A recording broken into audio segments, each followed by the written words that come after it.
Olá, queridas, querides, queridos. Estamos novamente aqui. Uma semana passou voando, Passou o tempo voando. passou voando, solto o verso passou voando. E ainda assim, essas pessoas que nos veem estão trincadas de saudades de São nós. trincadas, loucas de saudades. Loucas Não de estão dormindo, saudades. estão ouvindo aquele programa lá, A Hora da Saudade, de Hora da madrugada, pedindo saudade. música, lembrando da gente essa semana Nossa. toda. Garçom na mesa do Garçom na mesa bar. de bar, aquele programa que Nossa. só corno ouve, 4 horas Evidências. da manhã, e Evidências, evidências, olha. pedindo música pro radialista, toca evidências, fala pra Toque Judite, volta pra mim, evidências, Judite. Judite, por favor, Judite. Mas estamos aqui, mas hoje num dia de especial consternação. Consternação, nós estamos Chateados. chateados demais, muito Chateados, chateados. entristecidos, porque o céu está perdendo a concorrência. Está. Eu queria fazer aqui, trazer uma. Bom dia, boa tarde, boa noite, meu amigo, minha amiga, internaute, democrate. Estamos de volta aqui, mas hoje nós estamos aqui chateados, Chateado. Em luto. tristes, em luto. Estamos Em luto. enlutados, Enlutados. estamos tristes, porque o Brasil perde. Eu poderia falar que o Brasil perde ou não? Então, eu acho que o inferno ganha. Acho que o O inferno ganha. O inferno inferno ganha. ganha O uma inferno ganha uma personalidade. celebridade. Uma Uma celebridade, celebridade. uma celebridade. Verdade. Um E TikToker. um Um TikToker no inferno. exatamente, um Chegou um TikToker TikToker no inferno. chegou lá no inferno. Porque esta semana morreu, como diria o pai do André Valadão, o Valadão morreu agorinha. Morreu. Delfim Neto finalmente Aos está abraçado, 90 e 96 poucos anos. Ou anos. seja, o diabo arrasta aqui O na diabo Terra. arrasta. Rapaz, Nem o diabo queria. Esse eu, como um cara cristão, né, um cara católico, né, eu acredito nessa coisa de céu e inferno. A gente é criado para acreditar nisso, né? Eu acho que neste momento o diabo está lá, o inferno está em festa, porque chegou lá, bateu lá. Não acabaram os discursos ainda de boas-vindas. Não acabaram. Fizeram uma festa assim, ó, o diabo decretou feriado de 10 dias lá no inferno. Ele chegou no auditório AI-5. Isso. Chegou Que deve ter o nome dele. Que deve ter o nome dele lá naquela longa lista de assinaturas. Sim. Consta lá Antônio Delfim Neto. Compôs, né? O conselho todo está composto lá agora, tá então. Inteiro lá, né? Estavam todos esperando por ele lá. Garrastazu Médici, Costa e Silva, Jarbas Passarinho, Curió, Ustra. Todos esperando. Turma, todos esperando a chegada del Pibe de Ouro. Pois é. Do gênio da economia. A peça que faltava. Aquele que fez o bolo crescer, mas antes de repartir, o bolo tem que crescer. Até agora, você recebeu a tua fatia de bolo? Até agora, não. Nem eu. Não. A gente está falando exatamente do Delfim Neto. Por quê? Essa semana, felizmente, aí chegou, né? Eu queria falar uma coisa aqui. Eu fico muito puto quando as pessoas dizem as coisas na internet, assim. As pessoas, sabe, depois que começaram a criar aquela merda de resiliência, não sei o quê, o povo começou com a história de assim, não, a história julga. Se a história julgasse mesmo, pessoas como Delfim Neto não teriam morrido de velhice junto com a família acumulando riqueza. Acho que o problema do julgamento da história é a lentidão da justiça histórica. Deve ter recurso pra cacete. Não, tem recurso pra caralho, é muito recurso. Não é possível. Muito recurso. Quando eu vi que algumas figuras, até da esquerda, dizem assim, puxa, lamento, um homem brilhante, tinha 10 mil livros na casa dele. É triste isso, né? 10 mil livros na casa dele e chamava empregado doméstico de animal.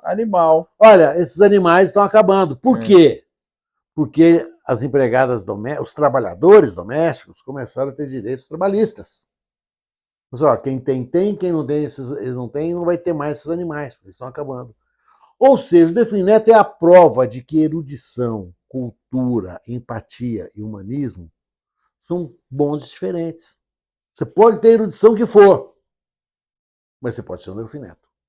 Sim, isso não significa. O fato de você acumular conhecimento também não quer dizer que você vai ser uma pessoa progressista, uma pessoa que imagina. Acredita em direitos humanos, que defende direitos humanos. Pelo contrário, a história mostra, inclusive, a mesma história que a gente está esperando julgar até hoje, mostra exatamente isso que o Roberto está falando. A erudição não quer dizer que você vai ter empatia pelo outro, pelo próximo. Roberto Campos, o antecessor de Delfim Neto, avô de Roberto Campos, esse, que está jogando os dólares para as estratosferas, assim, né? Isso. Então, o que eu fico pensando, nós não somos economistas, mas eu me lembro bem, como eu sou velhinho, como eu sou um dos resistentes, né, um dos sobreviventes da ditadura, eu me lembro bem do Delfim Neto, eu me lembro bem dos generais que defendiam Delfim Neto.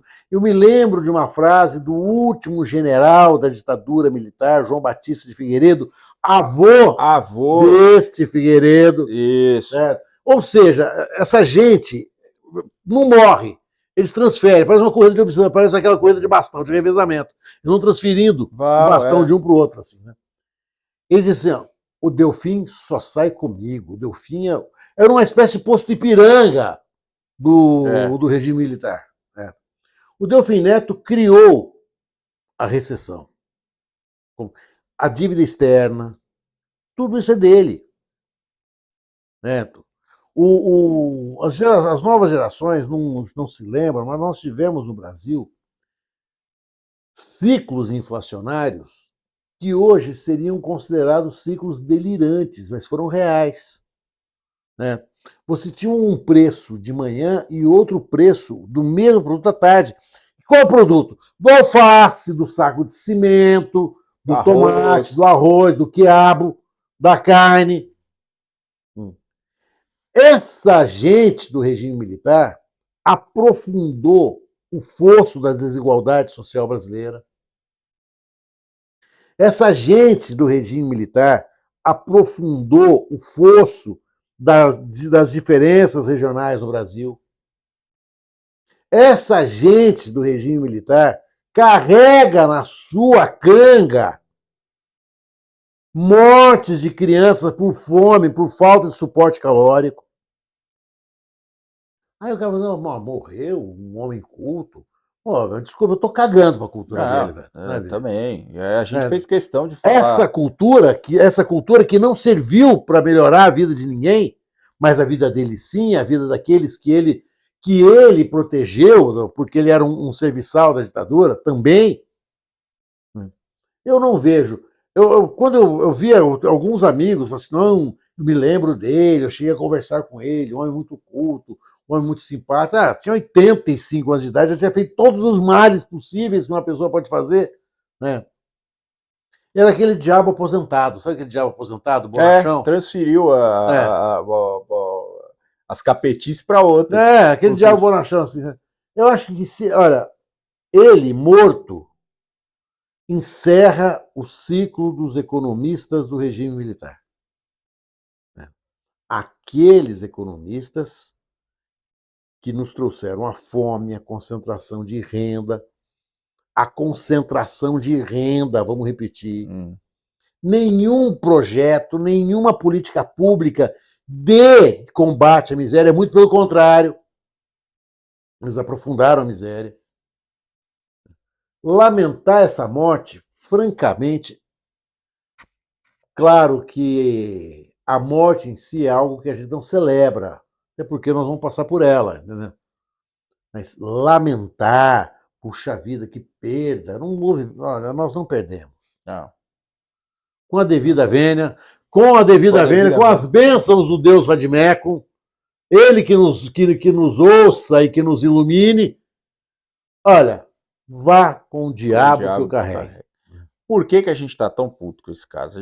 O Roberto já deu uma biografia do que foi Delfim Neto, mas para quem não, a galera mais nova que acompanha a gente, que não sabe do que a gente está falando, Delfim Neto foi um economista durante o regime militar, principalmente, ele foi um dos signatários do AI-5.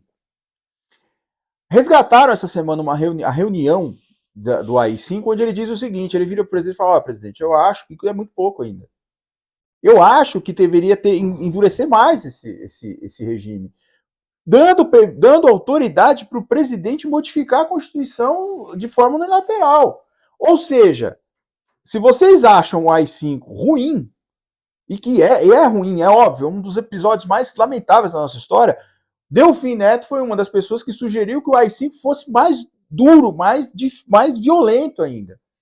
Ele sugeriu isso. Esse áudio está na internet. O áudio dessa reunião está na internet. Ele sugeriu, e digo mais, há anos, coisa de, não sei, 2 ou 3 anos, se eu não me engano, ele deu uma entrevista e a repórter pergunta para ele, fala, hoje, o senhor assinaria de novo o AI-5? Ele falou, assinaria.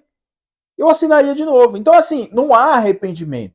É uma pessoa que viveu 90 e poucos anos da vida dele sem nenhum arrependimento pelo que ele foi partícipe, pelo que ele participou, nas mortes que ele participou. Se eu tivesse um morro de medo, mas um morro de medo daquelas pessoas que chegam no fim da jornada e falam assim, faria tudo da mesma forma se tivesse que fazer novamente. Sim. Ou seja, por mais letrado, por mais erudito que seja, ele não consegue refletir sobre a sua própria experiência. Pois é. Quer dizer que você repetiria tudo. Você repetiria o AI-5 com as consequências históricas que o AI-5 depois revelou. Vamos admitir por absurdo, né, que ele fosse um jovem tecnocrata, um jovem burocrata, um jovem tecnólogo, um jovem economista, que na época não conseguisse ver a perversidade política, jurídica e institucional do AI-5. Vamos admitir isso. Em favor dele. Em favor dele.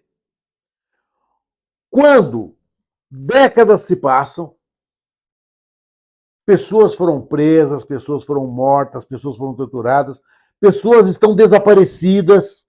Até hoje, né? Até hoje. Se procura ainda as pessoas. Até hoje. E essa mesma pessoa diz assim, eu assinaria novamente.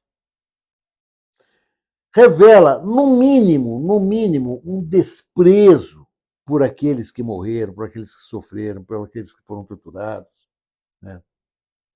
Que o coloca numa condição de uma pessoa de absoluta indiferença moral aos demais.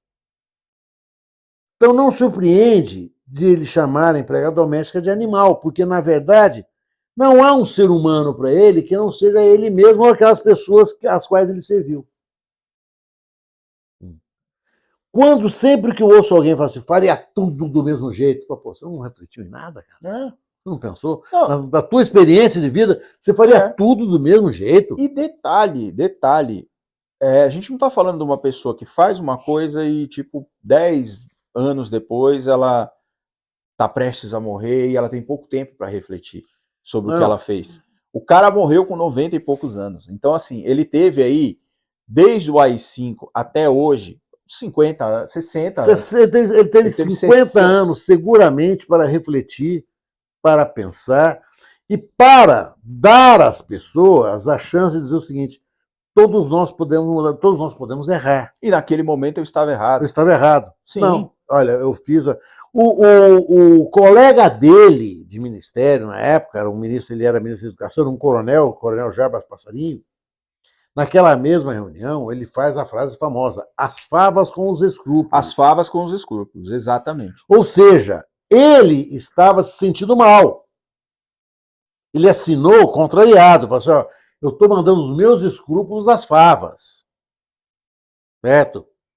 Dentro de uma visão militarista, dentro da visão da segurança nacional. O Delfim Neto não, ele estimula o seu presidente a fazer algo ainda mais grave. Olha, Ainda isso é mais grave, pouco. a endurecer mais, a fazer coisa mais grave. É muito pouco. Ele diz: olha, eu acho que isso é pouco ainda para o que a gente quer fazer. Ou seja, ele não teve escrúpulo Nenhum, nenhum. nenhum. E agora que ele morre, tá bom que nós estamos vivendo um momento em que a ignorância, a estupidez, né, são objeto de orgulho, são motivo de orgulho. Né? A gente vê as pessoas assim, o coach paulistano na É. televisão, a gente fica olhando aquilo, você fica horrorizado com aquilo. Como é que alguém pode se orgulhar da sua estupidez, da sua ignorância? Né? Mas isso não absolve o Delfim Neto. Não absolve o Delfim Neto. Até porque eu não sei se o Delfim Neto é tão pior assim que o Pablo Marçal. Porque ele assinou as 5. É. Ele disse que ele assinaria novamente as 5. Ele sustentou até o fim da vida a convicção que ele tinha naquele ato que ele fez. Então Não, não dá ele para dizer estava assim, ah, certo. mas espera aí, não compara o Delfim Neto com o Pablo Marçal. Não, espera aí. A erudição de um e de outro não se compara. Realmente. E não é essa a comparação que se faz. Mas a prática política de um e de outro se aproximam. Sim. Sim, não é muito, não tão muito, não é exagero você falar um negócio desse, que eles são muito próximos. Porque, na verdade, eles falam também para o mesmo tipo de pessoa. Para o mesmo tipo de pessoa, para o mesmo tipo de público. Eles têm a mesma visão mágica do mercado, que o mercado vai ele próprio sinalizar e corrigir os males do planeta. Né? É. O que eu fico pensando, assim, para a gente fechar o ciclo Delfim Neto, Desse primeiro enterro, nós nesse temos primeiro, 2 é, enterros hoje. nesse primeiro dele, é dizer o seguinte: são as figuras do regime militar que vão se indo embora e não vão deixar nenhuma saudade. Nenhuma saudade. Né? E se houver julgamento da história, quando houver o julgamento da história, que vai ser quando os historiadores do futuro se debruçarem sobre essa época que ele viveu e tudo mais, tenha certeza que eles vão, que muitos historiadores vão lá e vão mijar no túmulo dele. Bom. Esse cara não serve para gente, não serve de referência histórica, não. Era E, isso que eu tinha para dizer, que a terra lhe seja leve. e antes da gente passar para o nosso próximo enterro, eu queria só fazer uma remate aqui sobre o julgamento da história. Não existe julgamento da história. A história só vai julgar quando nós virarmos promotor, acusador, juiz e carrasco. Nós temos que fazer o julgamento que a história não vai fazer pra gente. Então, a gente tem que parar com essa coisa de vamos confiar no julgamento da história. A história não julga ninguém. Se a história julgasse essas pessoas não teriam vivido tanto, não teriam acumulado tanta riqueza, não teriam recebido, inclusive, homenagens de setores que supostamente estão aqui do nosso lado. Então, assim, história não julga ninguém, não. A gente tem que mudar isso e nós temos que ser juiz, carrasco, algoz, promotor, nós temos que fazer o julgamento. A história, não vamos esperar que a história julgue essas pessoas, porque elas não vão julgar. E como o Roberto disse, está completando lá no inferno, com velhos, com senhores, que são pessoas que viveram muito mais do que as vítimas que ficaram para trás, que estão desaparecidas até hoje, essas pessoas estão vivendo muito. Então a história não vai julgar ninguém, não. Agora vamos passar, que nós estamos, como o negócio é fúnebre hoje, nós temos um segundo enterro. Será que vai durar esse sepultamento? Como será que vai ficar? Porque nós vamos falar aqui, nesse nosso segundo assunto hoje, sobre a decisão do ministro Flávio Dino em interromper as emendas impositivas, né, da Câmara e do Senado. Só para vocês entenderem, emendas impositivas, a Câmara e o Senado decidem onde o Executivo vai empregar determinada verba que está à disposição da Câmara e do Senado. Ou seja, não tem discricionariedade do Executivo, essa discricionariedade passa a ser da Câmara e do Senado, do parlamentar, mais precisamente, e impondo uma obrigação ao Executivo de gastar o dinheiro do Executivo dessa forma. Olha, eu não sei de onde tiraram que o dinheiro público não tem que ser absolutamente seguido, auditado, transparente. O dinheiro, o Estado, ele não gera recurso. Ele arrecada recurso que, na verdade, que a expressão arrecadar é uma expressão muito eufemística. Ele toma recurso. Ele nos expropria. O imposto cobrado é uma expropriação. Você paga, todos nós pagamos impostos, porque somos obrigados, expropriados a pagar. Nunca vão bater na nossa porta, vão perguntar, você quer pagar imposto? Olha, se no caso sim, em caso positivo, você quer de 0 a 2, de 3 a 5, mais de 5. Não, olha, as alíquotas são fixadas e a partir daí acabou. Isso me lembra, agora só não te interrompendo, mas já te interrompendo, quando teve aquela crise energética aqui em São Paulo, recentemente, né, a coisa da Enel, que teve aquele problema todo, o prefeito, o cara que está sentado na cadeira de prefeito lá, que ninguém sabe o nome, ninguém sabe nem a cara dele, diz numa entrevista que ele vai fazer subterrâneo. E aí ele fala assim, ele não sabia qual era o tipo de tributo que ia ser cobrado, que era a contribuição de melhoria, né, que a pessoa tem que pagar. E alguém sopra na orelha dele e fala, contribuição de melhoria, mas a pessoa fala, vai pagar mais um imposto? Não. A pessoa vai ser consultada se ela quer pagar ou não. Agora você vê que não faz sentido. Desculpa, eu até te cortei, mas olha para você ver como não faz sentido nenhum negócio. Nenhum sentido. Ocorre, porém, que na gestão do Inominável, como o Inominável não gostava de trabalhar, odiava ter que trabalhar, e acho que ser presidente, prefeito, governador deve ser mesmo um saco. Ah, é difícil. Certo? Ele jogou o balaio do governo para fora da janela, caiu no colo do Lira, que pegou esse balaio, falou, opa, dá aqui. E instaurou alguma coisa que o ministro Barroso, hoje chamou de parlamentarização. Ou semipresidencialismo, que o Gilmar fala muito. Não é nenhuma coisa nem outra, porque nós temos no Brasil alguém que é responsável pela disciplina fiscal, que é o executivo, e alguém irresponsável em relação a ela, que é o legislativo. O legislativo, eu disse essa expressão hoje, é como aquele bêbado que descobriu um alambique para ele, até que foi alguém lá e fechou a torneira do alambique. O que o Flávio Dino fez? Fechou o puteiro, acabou a putaria. Acabou a putaria. Quem tiver que pegar o dinheiro público vai ter que dizer onde, como, de que jeito gastou, quanto gastou, de que forma gastou, né?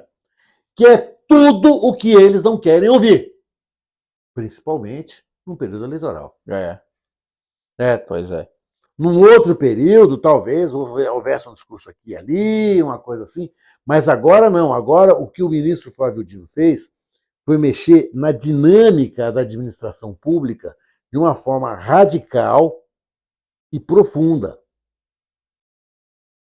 Isso praticamente encerra essas emendas impositivas, ou emenda PIX, como ganharam a... Emenda PIX, passou a ser chamada. Mas por quê? Porque tudo que eles querem fazer, eles foram lá para assustar, não vão assustar. O Barroso já disse que não. Vai ser um outro raro exemplo de unanimidade do Supremo. Escreva o que eu estou te falando. Porque não há em nenhum compêndio de direito administrativo, do pior, do mais vagabundo que a gente tiver, aquele direito administrativo sem dificuldade, direito administrativo fácil, né? Até os grandes tratados, ninguém vai dizer que o dinheiro público pode ser gasto assim, sem demonstrativo. Não existe isso. Não existe isso. O ministro Flávio Dino sepultou essa prática política a mais nefasta dos últimos anos que nós tivemos aqui. Parabéns ao ministro Flávio Dino. Lembrando que a Rosa Weber já tinha dado uma decisão daquele orçamento secreto, que tinha assustado também o orçamento secreto, e só que o que acontece é o seguinte, ainda ontem teve um recurso dessa decisão. E o que eu vou falar aqui vai machucar, mas quase 100% dos partidos com representação na Câmara e no Senado assinaram esse recurso para assustar essa decisão do Flávio Dino. Óbvio, como é uma decisão, ela vai para o presidente, que é o Barroso, e ele manteve a decisão do Dino. Só que a Carla está dizendo para a gente aqui que parece que agora, né, nesse exato momento, agorinha, o Lira propõe uma PEC para assustar as decisões do Supremo Tribunal Federal. Essa PEC É inconstitucional. É dessas coisas, assim, dessas teratologias legislativas, né, que a gente não tem nem como puxar o primeiro fio. Porque como é que você pode ter um projeto de emenda constitucional para acabar com a liminar, com as lições liminares? Olha, não pode, o Supremo não pode decidir provisoriamente? Não, em regra não ele vai revogar também o Código de Processo Civil, o que vai fazer? Isso é o desespero e é o mau caratismo, militante, é o mau caratismo congressual, é o mau caratismo de uma classe política irresponsável, inconsequente, sem nenhuma parcela de responsabilidade no combate ao déficit público tão cobrado pela grande mídia.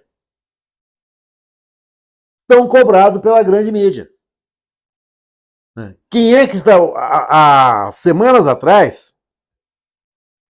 o ministro Haddad anunciou cortes terríveis de orçamento. O Lira não anunciou nenhum. Não vou cortar nada, velho. Certo? Pelo contrário, eu quero mais dinheiro. Eu quero mais. O meu pirão primeiro, entendeu? Agora, esse cabra, essas emendas não são emendas para políticas públicas, não são emendas... Não, são emendas de puxadinho, de grana, para favorecer o político, para favorecer o aliado, para solidificar o fosso, eu não chamo de curral eleitoral, é o fosso eleitoral. As oligarquias eleitorais. Notadamente nesse período de eleições locais, que são as eleições mais sensíveis. Para você ter uma noção, um exemplo disso, e eu vou citar de novo Medo e Delírio em Brasília, que é um podcast que eu gosto muito, eu ouvi isso lá, faço justiça ao que eu ouvi lá. Para a gente falar essa coisa dessas emendas, em ano eleitoral principalmente, tem um deputado de Minas Gerais, não vou falar o nome porque, né, mas é um moleque, né, enfim, ele está sempre aí na mídia, ele está sempre aí em evidência na mídia. Ele pegou as emendas que ele recebe e supostamente essas emendas é dinheiro que o parlamentar recebe para aplicar no estado de onde ele foi eleito. Ok? Tá, isso é democrático, em termos. O que ele fez? Ele distribuiu entre meia dúzia de cidades e ele deu a maior parte desse orçamento dele para a cidade de onde ele é, que sabe quem está concorrendo a prefeito lá? O tio dele. O tio dele está concorrendo. São as oligarquias que vão se fortalecendo. Por quê? Você que é eleitor de uma cidade pequena, você que mora numa cidade pequena, e você vê que o deputado tal investiu naquela cidade, ali naquele momento, porque asfaltou a rua, enfim, recebeu lá, olha, fulano doou, sei lá, 50 milhões para a prefeitura. Esse fulano está apoiando quem? Está apoiando esse candidato aqui. Então eu vou votar nesse cara. É assim que funciona o negócio. E nesse caso específico desse deputado, foi isso que aconteceu. Ele não deu R$1 para o estado de Minas Gerais. O estado de Minas Gerais não recebeu R$1. Ele saiu distribuindo. Belo Horizonte mesmo recebeu, muito pouco do que essa cidade, onde, curiosamente, o tio dele é candidato a prefeito. Porque ele vai no feudo onde ele domina? Ele vai no feudo onde ele domina. E vai ali aparelhando as pessoas. Essa emenda impositiva, ela é o fim ético da administração. Não é possível que a gente suporte mais isso. Né? E eles vão espenhar, vai ter PEC de estação. Porque antigamente eles disfarçavam, pelo menos, né? Faziam as coisas assim de uma forma que, olha, eu não quero mostrar que eu estou... Não é briguinha, é discussão. Não, sai a decisão num dia, no outro dia o cara propõe uma emenda à Constituição, e lembrando que o trâmite da emenda constitucional ela é um pouco diferente, o processo legislativo da emenda constitucional.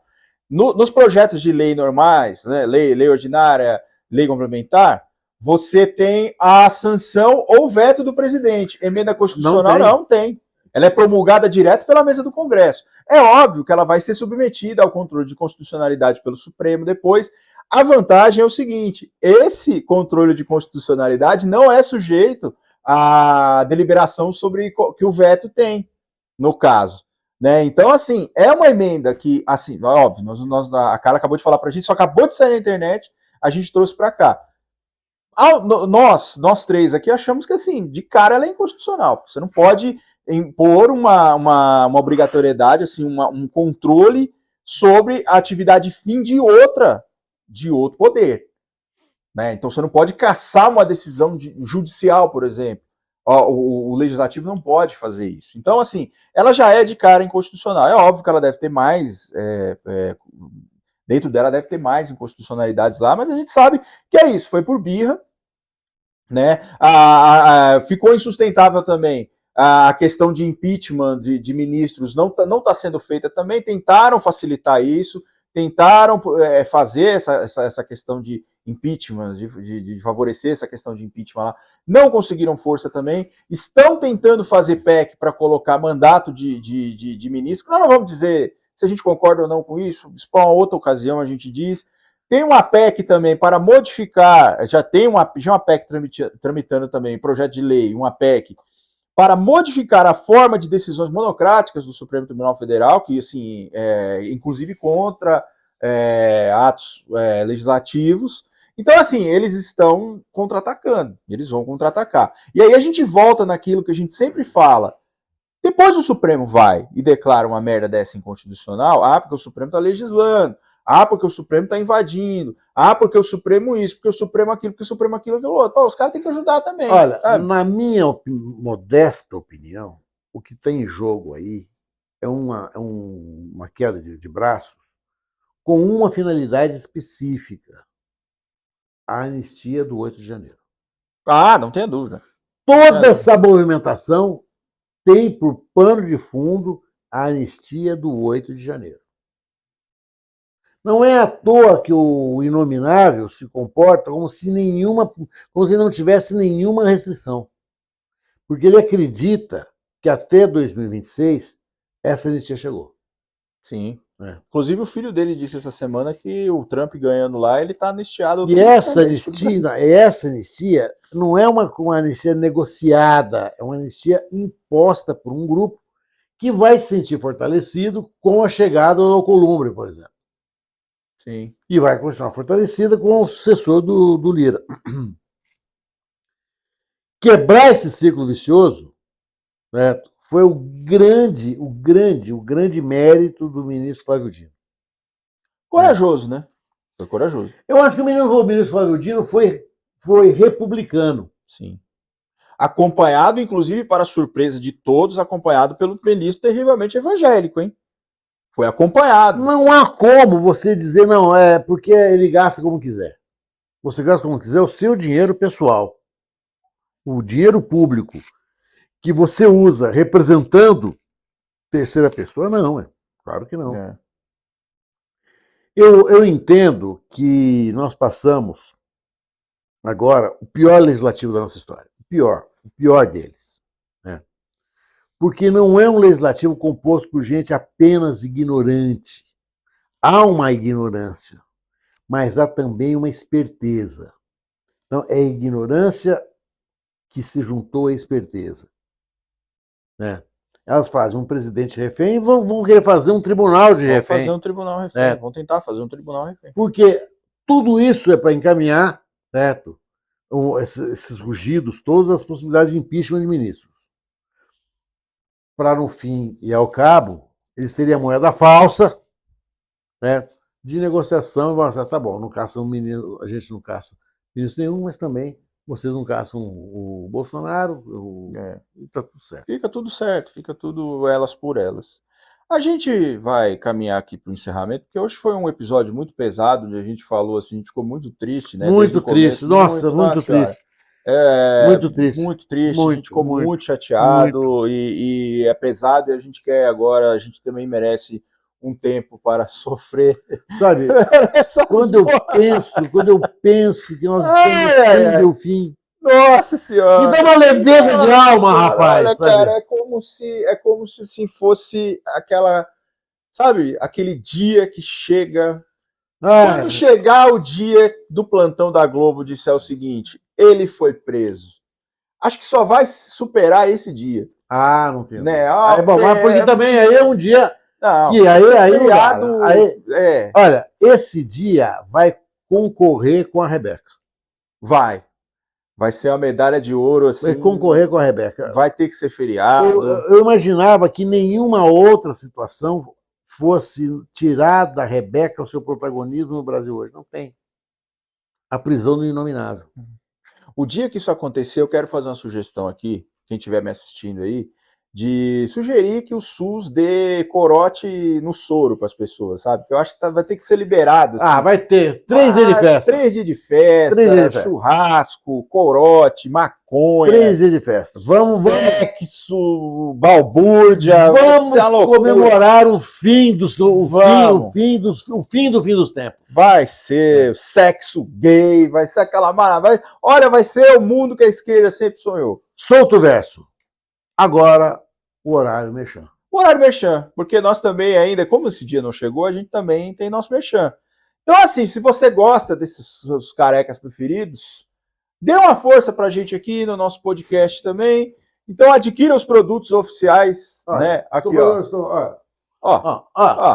Temos o bonezinho. O bonezinho aqui eu tô falando. Temos não vai ficar tão bonito em você, é claro, porque foi projetado. Foi feito assim à mão. Só esse aqui é único, tá? Porque esse aqui foi feito especificamente para este homem. Mas você encontra para você também. Se estiver ouvindo no podcast sem imagem, eu estou colocando, vestindo o boné. Boné com logo Fala Direito Comigo em vermelho, maravilhoso. E eu estou segurando aqui a caneca do Fala Direito Comigo, que é uma caneca branca, para quem não está, para quem está ouvindo, a gente só não está vendo. Mas aquele branco, como é que chama esse branco? É um branco... É um branco celestial, um branco álveo. Palha. Um branco palha. Alvo ou álveo, doutora Carla? Alvo. Não fala banco alvo, estamos um tiro, porque tem tanta gente fazendo arminha na rua aí. É verdade, não pode. Mas é um branco, é um branco celestial, com um amarelo hepatite muito bonito, aquele amarelo ovo, amarelo canário. Isso, amarelo canário, escrito Fala Direito Comigo, onde você, um recipiente que você pode utilizar para tomar seu café, para tomar o seu corote quando o Bolsonaro for preso, por exemplo. Onde você estiver. Vai ter, quando o Bolsonaro for preso, vai ter promoção também no site, hein? Então você vai poder tomar, com essa caneca, você vai poder tomar seu corote na rua, no meio da balbúrdia, fumando sua maconha, bebendo seu corote quando o Bolsonaro for preso, mas enquanto ele não é preso... Só que tome cuidado, 40 gramas de maconha. 40 gramas só. Se você for 41, você já está correndo risco. Isso, não se muito esqueça. Bem. E aí, onde você acha esses produtos maravilhosos? No www.lojamerodesabor com 2 S.com.br. Repita! www.lojamerodesabor com 2 S.com.br. Lá você encontra a caneca, o boné, camiseta, todas as cores, tem feminino, tem masculino, tem plus size. Então, assim, você não vai ficar sem produto lá, porque lá tem do jeito adequado para você. E tem outro modelo de boné também, se você for mais aqui skatista, barba reta, ou se você for caminhoneiro igual nós, tem esse aqui de redinha atrás. É isso. Compre lá, você vai dar uma força pra gente aqui. Segue a gente nas redes sociais também, @FDireitoComigo no Instagram, @Roberto Tardelli, @Moradei-Carla e @SoltoVerso. Então segue a gente lá, acompanha a gente. E logo vem o 28º episódio aí. Fica ligado que a gente vai trazer assuntos muito bacanas para vocês aí. Oh, yeah! Beijo pra vocês. Beijos. Até o 29º. Até o 28º. 28º. Oitavo. Mas haverá o 29º. Haverá o 29º. E quem sabe o 29º, a gente tomando corote na caneca. Isso. Aguarde. Beijo pra vocês. Até a próxima.